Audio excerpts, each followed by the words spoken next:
Hi, I'm Katie Todd. I'm really excited to talk to you today about a wonderful movie that I've watched, and I've just read the book. It's called The Soloist by Steve Lopez, and it stars Robert Downey Jr. and Jamie Foxx, who give absolutely superb acting roles in this movie. This story, and it won't ruin the movie, I recommend you go out there and get it and get the book. It's fabulous. This movie to me brought up some really interesting topics.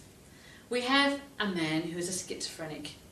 He was a cellist, a very gifted musician, a black musician who went to the Juilliard School of Music in New York in the early 1970s.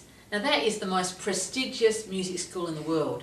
Yo-Yo Ma went there. It is an acting dancing school. Kevin Kline, very, very famous people. You have to be the cream of the crop to get there. So he was an exceptional talent. However, the mental illness problems had started showing earlier than that. And eventually, this is the start of the movie, so I'm not spoiling the story for you. Steve Lopez, who's a journalist with the Los Angeles Times, a reporter who has his own column, is driving along in a tunnel, and he hears this guy playing the violin on 2 strings. And he thought, that sounds pretty good. And he stopped to have a talk to him because he liked to meet characters because they could be good for a column in his stories, in his paper.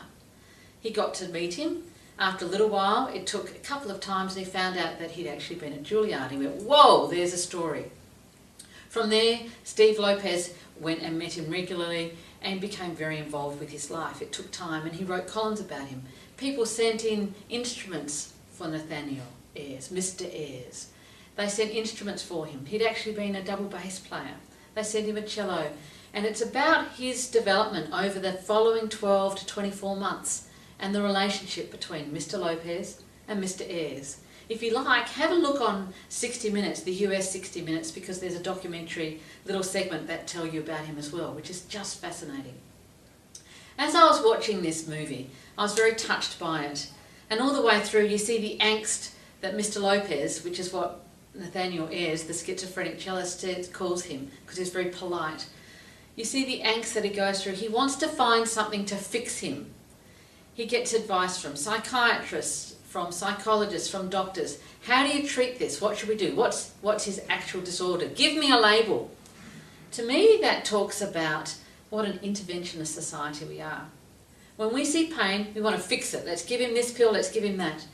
One lady who was in charge of a schizophrenic organisation said, well, you just have to force him. You have to force him to take his meds. You have to force him into treatment because he doesn't know what's right for him. And it's a very masculine view of the world. We've talked earlier on some previous episodes about the split between masculine and feminine for all of us. We all have masculine and feminine.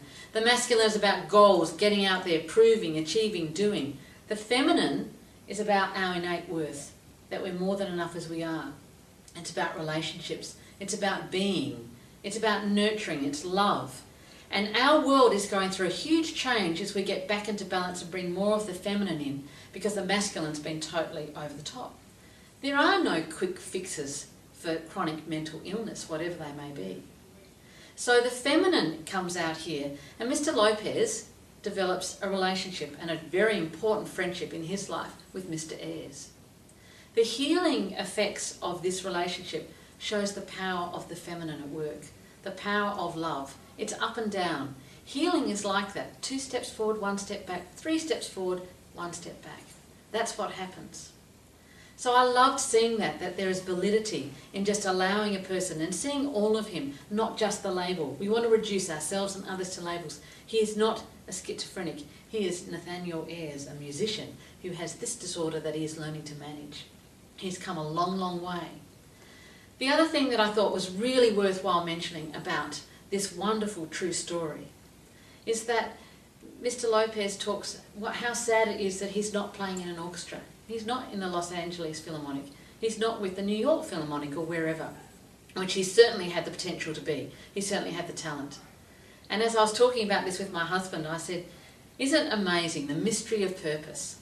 He could have been a great musician in any orchestra around the world, but would we have known about him? No. Would we have known his story? I believe as souls, we have contracts, and we have life lessons, and we have life purposes, which we are here to contribute and give.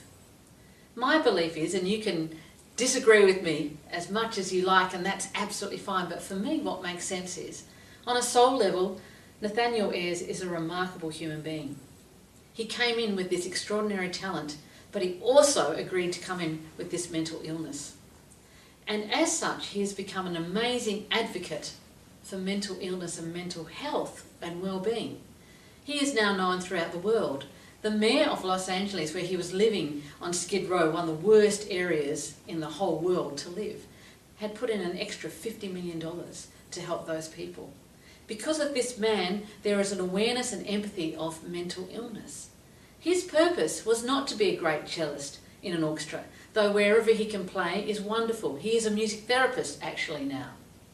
His purpose was to help us see the whole man, to get past the labels, to get past the cliches, and to see what we can be doing to care for others and to be able to support and be an advocate for them. He has educated us and informed us. He's a very wise man, and he is a very ill man. He is both things. We all have the same contrasts ourselves. I'd like you to have a look at that movie and see what you think. But I think he's living his purpose to the full, as is Mr. Lopez, whose story as a writer, to be able to bring this to our attention, has been extraordinary what he's been able to achieve. I admire both men enormously and am very inspired by the pair of them.